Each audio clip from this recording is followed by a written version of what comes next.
कि राम नाम सत्य है, तो फिर किसी भी शुभ कार्य में क्यों नहीं बोला जाता? बड़ा अच्छा सवाल पूछा बेटे आपने। देखिए, मुझे ये सवाल सुन के अपने बचपन के दिन याद आ गए, जब हम दयाल सिंह कॉलेज में बीए के छात्र थे। वहाँ एक हिंदी परिषद थी, उसका मैं जनरल सेक्रेटरी था। Head of the department mister संत उसके अध्यक्ष होते थे। एक बार हमने अपने एनुअल फंक्शन में बुलाया हरिवंश राय बच्चन जी को, जो अमिताभ बच्चन के पापा हैं। वो आए, कार्यक्रम समापन की ओर था, तो मैंने उनका धन्यवाद करते हुए ये बोल दिया कि अब हम अपने छात्र संघ की ओर से, अपने गुरु वृंद की ओर से, समस्त विद्यार्थी परिषद की ओर से अपने आज के मुख्य अतिथि जी के प्रति सम्मान के रूप में श्रद्धांजलि अर्पित करते हैं। मैंने श्रद्धांजलि अर्पित करते हैं क्या बोला कि सारे लड़कों ने हुटिंग शुरू कर दी। टीचर भी सारे कुछ असमंजस में पड़ गए, कुछ हंसने लगे, कुछ इधर उधर झांकने लगे। मैं भी बड़ी असहज स्थिति में आ गया। तो अमिताभ बच्चन की महानता देखिए, उनके पिताजी की, हरिवंश राय बच्चन की। वो उठकर आए मंच पर और कहने लगे कि भाई आपके इस तरीके से शोर करने का मैं अभिप्राय भली भांति जान गया हूँ। आप श्रद्धांजलि शब्द को लेकर जो आपके मन में शंकाएं हैं, उससे ये माहौल बना है। देखिए, कुछ शब्द रूढ़ होते हैं। रूढ़ होते हैं मतलब वो उसके अर्थ उसके साथ चिपक जाते हैं, उससे इतर इतर आप बोल ही नहीं सकते। ऐसे ये श्रद्धांजलि शब्द है। अरे भैया, श्रद्धा तो आदमी जो जीवित है वो उसके प्रति अगर व्यक्त की जाती है तो उसको पता चल रहा मेरे प्रति श्रद्धा व्यक्त की जा रही है, मैंने कुछ अच्छा काम किया होगा। मरे हुए के प्रति आप श्रद्धा व्यक्त करें या जूते मारे, उसको क्या पता चलता है।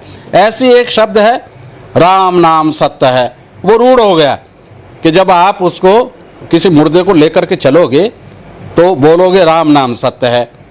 वो कहते हैं कि अगर वाकई राम नाम सत्य है तो आप किसी के जन्मदिन पे बोल के देखो ना, किसी की शादी के मौके पर बोलकर देखो कि लोग आपका सिर रंग देंगे जूते मार मार के।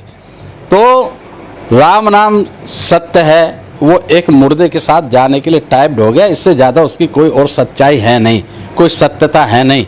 वैज्ञानिकों ने, इतिहासकारों ने राम के अस्तित्व को स्वीकारा नहीं है और उसको नकारा है, और जिस आधार पर उन्होंने नकारा है उसका उत्तर इनके पास किसी के नहीं है। हाँ, जब ये उत्तर नहीं दे पाते हैं किसी बात का, तो मरने मारने पर उतर आते हैं और दूसरे को राष्ट्र विरोधी और देशद्रोही कहने लगते हैं।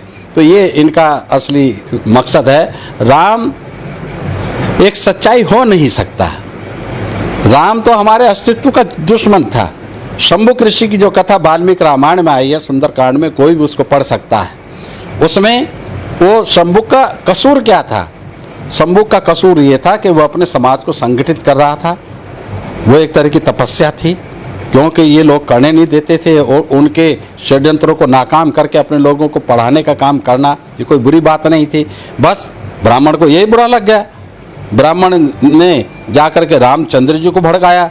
रामचंद्र जी भड़काने में आ गए और आकर के हमारे शंभुक ऋषि के पास जब वो आए हैं तो वो पेड़ पर सिर नीचे और टांग ऊपर करके लटके हुए तपस्या कर रहे थे।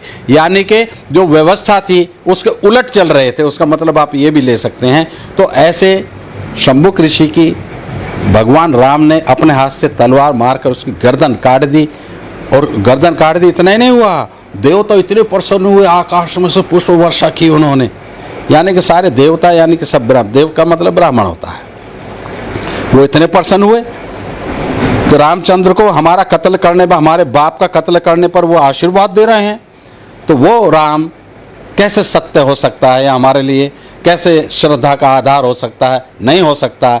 इसलिए ये कहना कि राम नाम सत्य है, चाहे मुर्दे के साथ कहो चाहे उससे अलग कहो, हमें तो कोई फर्क पड़ता नहीं। हमारे लिए तो राम नाम झूठ है और झूठ ही रहेगा। सदियों से हम देखते आए हैं राम का, जब कहते हैं ना राम राज आएगा, ये राम राज आएगा ना, हर चौक पर हमें पीटा जा रहा है।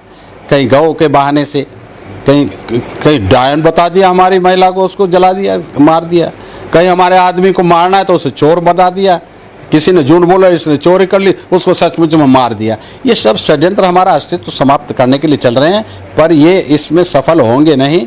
हर जुल्म का अंत होता है, हर जुल्म की एक संध्या होती है, हर जुल्म का अवसान होता है। इसका भी अवसान होगा और बहुत अच्छे तरीके से होगा। देखते रहो बच्चों, आने वाले समय में इनकी सारी कलई खुलने वाली है। तो राम नाम सत्य नहीं होता, राम नाम सत्य होता तो उसको कहने की जरूरत ना पड़ती। सत्य तो अपने आप प्रकट होता है। कोई गुलाब कहता है कि मैं गुलाब हूँ, मैं खुशबू छोड़ता हूँ ना, अपने आप खुशबू नाक तक आती है। कोई गोबर कहता है कि मैं गोबर हूँ, मैं खराब हूँ, मुझ में से बदबू आती है, उसकी बदबू अपने आप हमारे नाक तक आती है और हम कह देते हैं ये घृणित चीज़ है। इसलिए राम में अगर कोई जान होती तो आज भी राम के विरोधी दुनिया में ना होते। ये बात इनको समझनी चाहिए, अच्छी तरह समझनी चाहिए। और राम नाम